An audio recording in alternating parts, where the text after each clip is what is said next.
There is an epidemic plaguing men in America, and it is the epidemic of loneliness. And that epidemic is robbing men of masculinity. It's robbing men of being everything that they are created and shaped to be.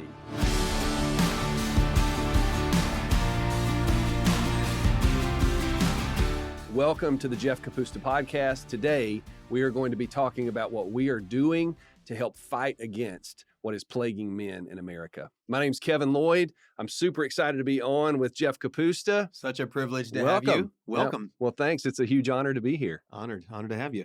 Well, so something that everyone may not know is that you are not only the host of a podcast and the writer of a book and all these different things, but you are the founder and pastor of Life Point Church, which is in Wilmington, North Carolina.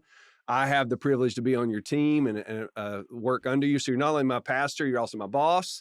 So if you hear me today referring to Jeff as Pastor Jeff or PJ, that's kind of our affectionate shorthand. Yeah, PJ, PK, yeah, whatever. It works, yeah. And so you may hear us go back and forth with some of that. But today I'm really excited to talk about this topic because this is something that has shaped our church and our ministry over the last 5 years. But before we get there, Life Point this year, as of this recording, is going to be celebrating its 20th year. 20. So congratulations. That's huge. No, you made it. It blows my mind sometimes. Yeah, it's awesome. 20 years is a long time to do anything. It is. And I love to tell people, I never dreamt of doing what I'm doing, but I couldn't dream of doing anything different now. And so I love the fact that we've seen God move in a great way, and we're still dreaming of what the next 20 is going to look like. So I love it. It's an honor to do what I do. Love it. Well, it's an honor to be on the team and to talk about, again, something that's really shaped Life Point's trajectory in about the past 4 or 5 years, I would say. And so some of this comes from, PJ, like a handful of years ago, you started looking at not just what we were doing as a church, because we do a lot of things well, but we don't do a lot of things different than a lot of other churches in America. I mean, it's sort of the same. We have Sundays and we help people find community and find purpose and ultimately find hope in Jesus. But while God has blessed all of that, there was something that you started sensing and seeing that sort of nudged you in a different direction. Can you talk about what happened there? Yeah, we were coming, it's probably post-pandemic. So, sometime 2020, I just started feeling this on my heart that I really want to do something different that's going to connect with the hearts of men. I am forever grateful for the godly women that we have in and around our church and in leadership. But most churches, I think they're created to be like organizations for females. And I don't mean that in a derogatory way, but I feel like there's a lot of times where as men, we take the back seat, the back row, the back pew. If a lady's going to step up, we'll step back. And I really began to feel like there's a huge need to really just shake the hearts of men, to awaken them, to invite them into first off, the life that God called you to, and then to really restore what masculinity looks like. I feel like on all fronts, guys get told to don't be a man. It's almost like our natural man urges are to be suppressed. And I just think God wired us different than females. And I want to call men to a higher standard. I want to call them out and call them up. And so we started dreaming of what would it look like to create a ministry that was very intentional for men, that looked different than your typical men's ministry. Like nothing wrong with, a men's pancake breakfast, but I want to get guys out of their comfort zone, shake things up, do it differently. And out of that, Brotherhood was born. Yeah, and Brotherhood is different than, as you said, a typical men's ministry, because go back to the pancake breakfast idea.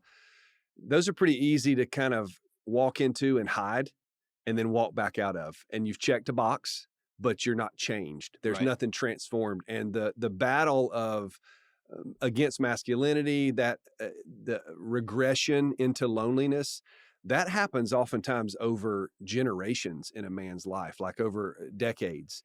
And so when you look at, let's say post high school, you played high school sports and you kind of had a brotherhood of people you were fighting through life with, and you were doing something, chasing something with. All of a sudden you wake up and you're 40. Right. And that's gone. Well, where do you find that? Right. There's just things as you get older, they just don't exist anymore. And I've come to learn they don't exist, not because they're not out there, but because we don't make them a priority. There's probably a handful of guys that do have a brotherhood, but the majority of them don't.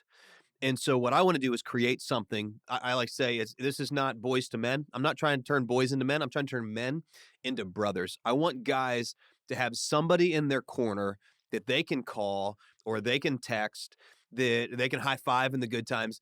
Because I think the truth is a lot of guys, we would say I've got people. And if I said, when was the last time you got really, really honest with them or you hung out with them, most guys would go, well, it's been a while. Or I graduate, when we graduated college, we haven't seen each other. Well, that was 15 years ago. Yeah. So let's just be really real. You have nobody. Yeah. And I would say, the more you start looking at the absence of male leadership, the more we see like a moral decay and decline in our nation. I mean, we talk about how awful the COVID pandemic was. I think the COVID pandemic pales in comparison to the what I call the manliness pandemic that our nation has experienced. Just a few stats. Listen to this. They say that 85% of youths in prison come from fatherless homes. Void of a male father figure, we see the prison rate of youth skyrocket. 71% of high school dropouts come from fatherless homes. 90% of all homeless and runaway children are from fatherless homes.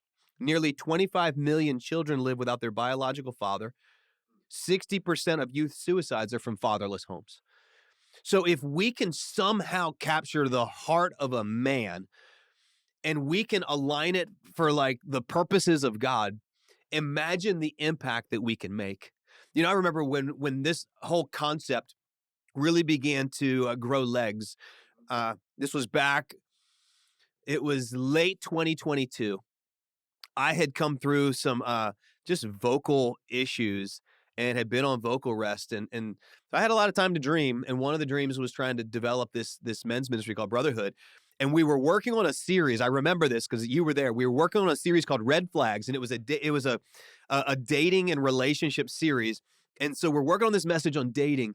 And I remember kind of putting together, like, how do we give godly advice for dating? And I paused and I said, I just feel horrible for the godly single females in our churches because the options available to them are so bad. Oh, yeah. And I don't mean that to be like a diss on the dudes, but where are you? It's tough to find them. I've got two daughters, a 19-year-old, a 22-year-old, and my wife and I are praying that a godly man, young man would rise up for them. Same. Because right now, yeah, you got a daughter about the same age, and right now it's just, it's discouraging because they're not around. Right. Because as you said, most things in the church world historically have been built not to shape masculinity. It's almost been communicated that once you come to know Jesus, your testosterone goes down. And most things are even worship music. And it's not to beat up on worship music, but I love a good worship song, but it feels like, prom time with Jesus. Like I'm going to slow dance with Jesus. Right. And again, nothing wrong with that. Yeah. But where do we have in church, where can men be men? So we landed on the idea of brotherhood. Yes. And brotherhood is an idea that of forging men. I kind of have leaned into that word a little bit over the years with it when I've described it to other people. But from your seat, it really came out of your heart, out of your calling. And I do feel like this is a calling that God put in you and on you. How would you describe brotherhood? How would you define it? And then we'll start putting some handles on it for people that are listening. Well, 30,000 foot, I would say it's a 6-month ministry intensive, a 6-month discipleship journey that men commit to. It's built around 4 different environments. We've got offsite experiences at the beginning and end. We have large group experiences that happen on a monthly basis. We have small groups that the guys participate in. So they're all on teams. And then there's one-on-one accountability. And so those 4 things kind of capture the full scope of brotherhood. Now, there's a bunch more stuff that we tuck up under there. There's books that the guys read. There's assignments that they literally write 9 papers. And these guys haven't written in years. God bless these guys. Like, you get these papers in, it's like a 3-inch margin. Like, is that a triple spaced? Like, it's just got to be a 0.5 to 1 page. And, but we want them to process their thoughts. We want them to read books. I mean, if you think about it, most guys probably haven't read a book since middle school. They faked it through high school. But the guy who won't read has no benefit over the guy who can't read. And so, I mean, I don't know who to attribute the quote to, but they say in 5 years from now, you're going to be the same person with the exception of the books you read and the people you meet. So I want men to keep getting into books and reading and growing as individuals. So we build that into it. And it's an intense program. We tell guys on the front end, you may not, one, you may not get accepted into it. Which, let's talk about that. So Okay. it's not just a sign up and show up. Right. Like we use the word intensive very intentionally. And so to be in Brotherhood, there's an application. So let's go back a little bit to why we ask people to apply, why they can't just sign up. They can sign up for a men's breakfast and Right. show Yeah. up, but this is a little bit more. What do we ask of them, and why do we do that? Absolutely. So it all begins. We promote it a lot internally. We got cool videos, graphics, like the imagery of it appeals to a man. And so we point everybody to an interest meeting. And I'll never forget year one. Year one, I thought if we could have 50 men show up to an interest meeting and 25 actually apply, this is going to be a huge win. We had recruited 14 guys to be leaders, and I needed guys that already had some, like, a lot of these godly principles built into their life because they didn't have the privilege of going through Brotherhood. So they're going to have to lead while experiencing it. So we had these 14 leaders, and I thought, man, if 50 guys show up, 25 apply, massive win. Long story short, we get to our interest meeting. We had over 100 guys show up to the interest meeting.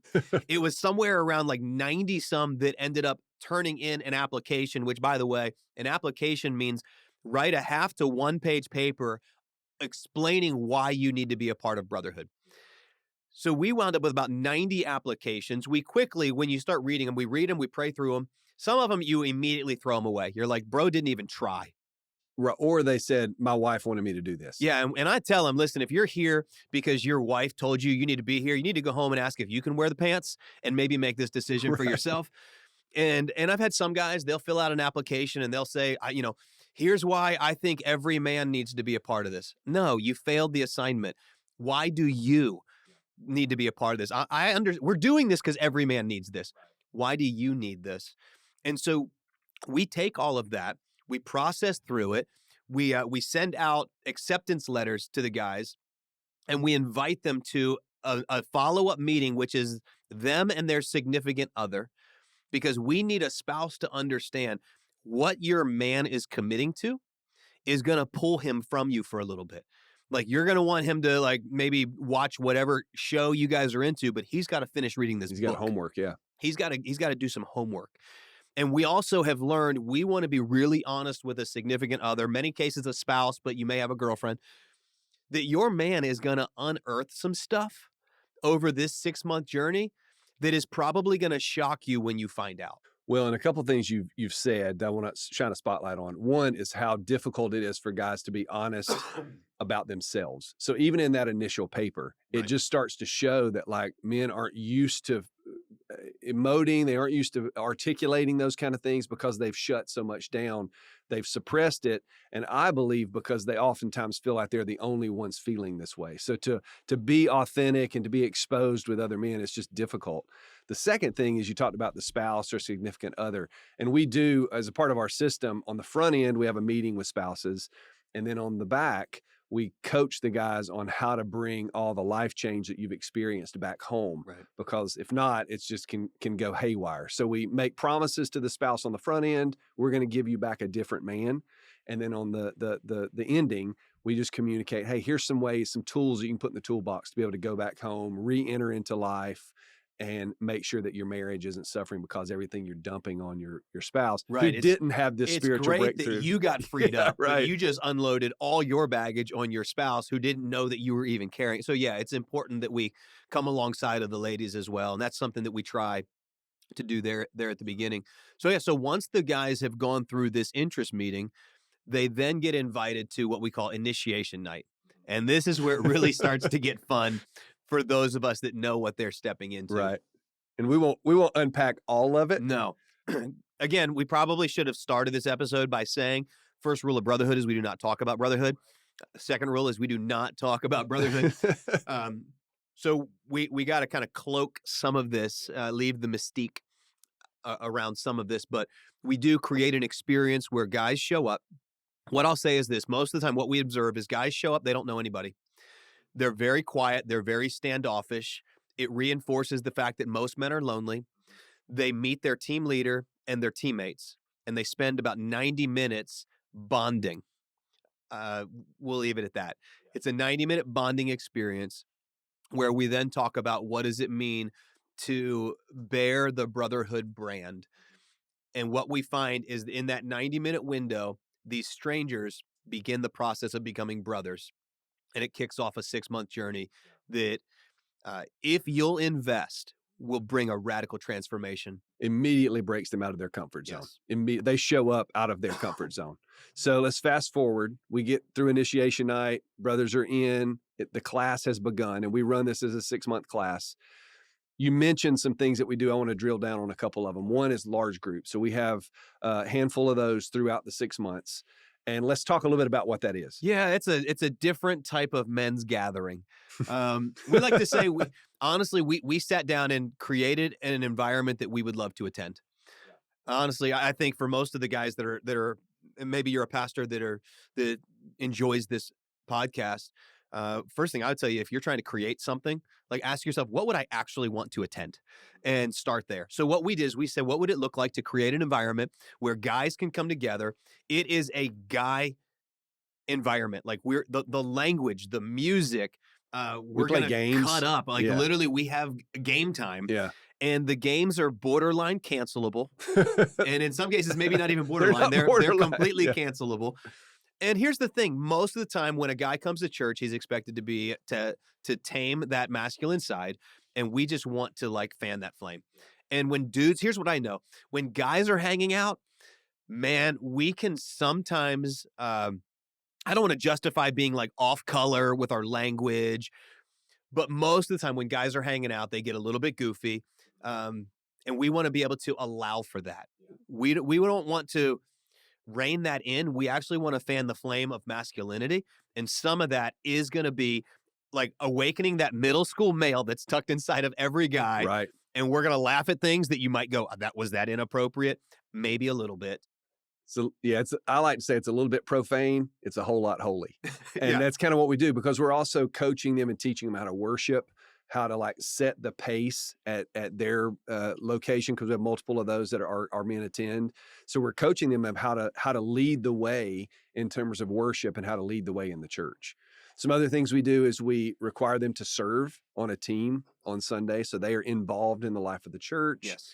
You mentioned that we read books, have them we'll write go through papers. four books. They'll write a paper every month. They'll write a takeaway, like what's God saying to you on this book. And then each large group, I assign a homework question, and they write on that.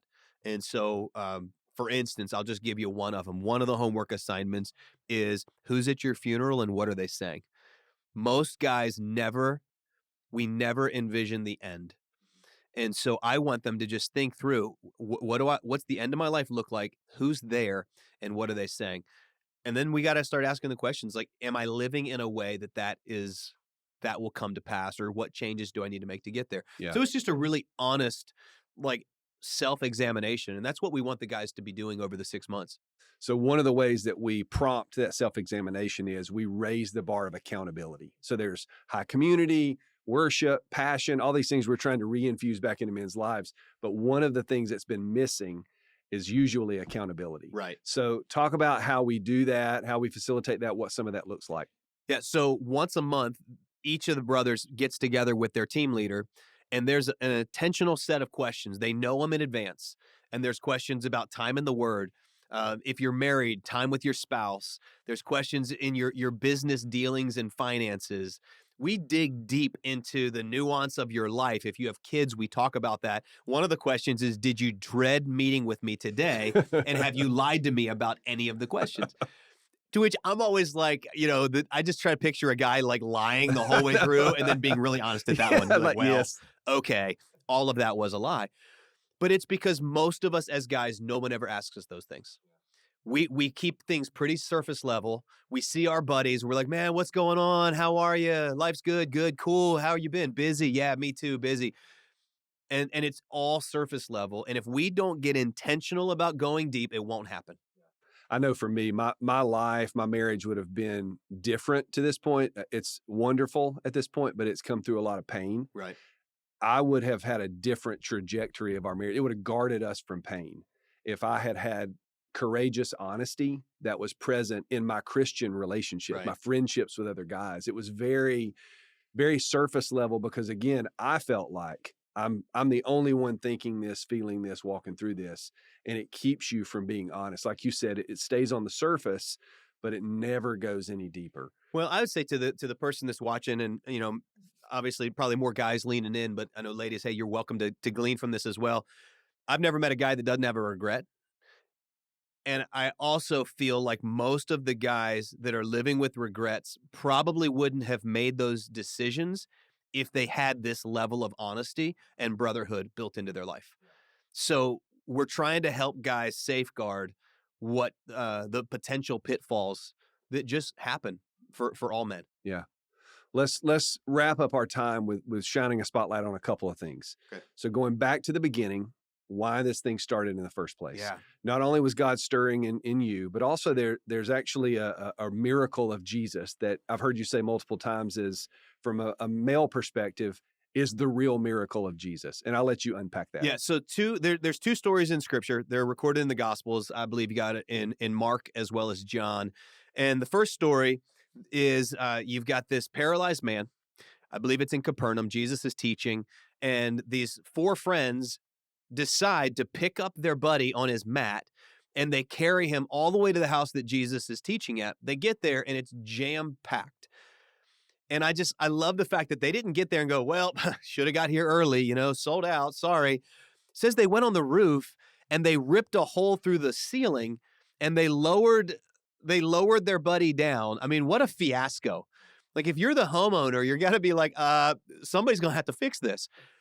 But we're told in that story that Jesus looks at this paralyzed man and he looks up at the friends, and I imagine four of their heads are poking through the hole. And it says, when he saw their faith, he said to the paralyzed man, your sins are forgiven. Get up, take up your mat, and walk. And it caused quite a stir. And this guy literally rolls up his mat. The people are thinking, we've never seen anything like this. Incredible miracle. Contrast that with John chapter 5. It's also another healing of a paralyzed man is at a pool called Bethesda. And so there was this idea, says this man has been there for 38 years. Verse 6 says, when Jesus saw him lying there, this is John 5, when Jesus saw him lying there and learned that he had been in this condition for a long time, he asked him, do you want to get well? That's a question that every guy should wrestle with. Because I've learned not every guy wants to get well. A lot of guys want to live in their sickness. They want to stay a victim to the system. Well, this is just how I'll always be. I've always struggled with this. I can't help you if you don't want to get well. So Jesus asked this guy, do you want to get well? Here's what the man says, sir, I have no one to help me. What a sad response. I have no one to help me. This one paralyzed man has four friends that will stop at nothing. They literally they get it's a B&E. It's a breaking and entering through the roof to get their buddy to Jesus. And this other man, same condition, says, I have no one to help me. I think most men are more like the man at the pool of Bethesda that says, I have no one to help me. And I think that's why the state of modern manhood is where it is. Because there's a lot of men that saying like, I don't have anybody. We've told ourselves we don't need anybody. I don't want anybody. But the reality is not a single man is created to be a lone wolf. Yeah. Like I am better because of the people in my life. Yeah. Every man would be better.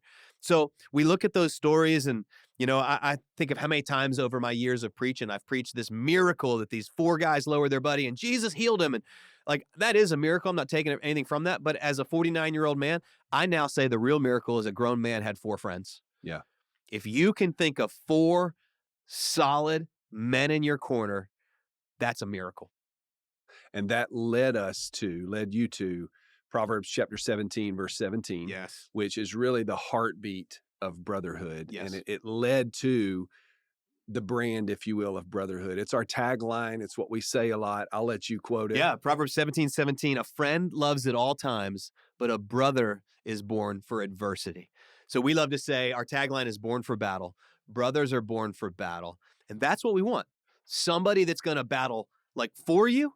They'll also battle with with you you. if you need it, Yeah. because we all do. As iron sharpens iron, and iron sharpening iron requires heat and friction. Like you've Right. got to get in each other's face sometimes. There's high accountability. There's calling brothers out, and that leads to life change. You're 4 relationships away from a miracle and from being a different person. Absolutely. And what we've seen is men become different men through this. And we you mentioned it, but we culminate Brotherhood with an offsite. It's 2 days in the woods. We're camping in tents. We're playing. It's middle school camp, right? For Yes, men. it's summer camp for grown men. It's And it's amazing. unbelievable. It's amazing. And we won't give all the details away because, again, what happens in Brotherhood stays in Brotherhood. But because it's at the end, what we have seen is that battle that these men have been through for 6 months. It's almost like it's the final like flag in the ground of them becoming different human beings, them becoming different husbands and different students and different sons and different leaders. And in that, we've heard some amazing stories. And we're not going to disclose all the stories because, again, what happens stays at Right. Brotherhood. But what we have seen have been things like we talked about a few minutes ago. Right, without giving too much away. I mean, when a 62-year-old man shares with his brothers about abuse that happened to him as a young child that has plagued him his entire life, and he's finally been able to release it, like, that's the kind of deep work that happens through Brotherhood. When a guy talks about, battling through addiction and DUI that begins to destroy his marriage, and his wife says, either you're going to get it together or we're getting a divorce. And at Brotherhood, she sends him a text that says, I'm proud of you. Like, that's what it's about. When I have a husband come up to me and say, I can't thank you enough. If it wasn't for Brotherhood, my marriage would have ended. Like, that's why we do what we do. That's why it's critical that as pastors and churches, we just find ways to connect with the absolute heart of the men in our church, because we're going to be better. They're going to be better. Communities will be better. So So I want to give my life to it. I love it. we're passionate about it. And so, Pastor Jeff, I would end with this. What would you say to a pastor out there who's listening to this about what could be next? And then what would we say to a man out there who is hearing all this and saying, I don't have 4 friends. Right. I don't have a platform to like connect with people. Like, where do I start? Absolutely. Well, for the pastors that are out there, we have taken this and we've begun to, for lack of a better word, franchise the model. We had 8 churches this year partner up with Brotherhood. You can go to brotherhood.church, find more information there. We'd love to resource you with that. And then for the guys that are like, okay, I'm in, I don't want to miss it. We kick this off around, you'll start hearing us talk about it around January. It'll ramp up around March, and then we really launch it in May. And so I would just say, if you are a part of Life Point Church, be listening for that. If you attend another church, talk to your pastor and say, hey, would you mind checking this out? I think our church could really benefit from it. But I would tell you, 6 months from now could literally be the transformation that you need, a 6-month investment. Like, why would you not do it? Why not? Well, and if you're joining us and men, you're joining us and listening to this or watching this, and you're trying to figure out how to open your life up a little bit to some trusted brothers, I would say to you is find a couple of men who you can trust and have the courageous conversation. It's going to feel awkward. It's going to feel difficult at first, but practice the vulnerability, practice the authenticity. And what we're believing is that God is going to bring a miracle in your life because of it. And we believe your best days are ahead of you. Accountability is much easier said than done. If this is something that is really resonating with you, I want to invite you to next week's episode, where Pastor Kevin and I are going to get pretty granular and really honest and vulnerable about the accountability that we have and the system and process that has really brought transformation in our lives. So I want to invite you next week. Make sure you're back here again, because it's really going to be helpful. Thank you so much for joining us today. It's been awesome to be a part of this. Thanks, PJ, for letting me be in on it. And we can't wait to see you next time.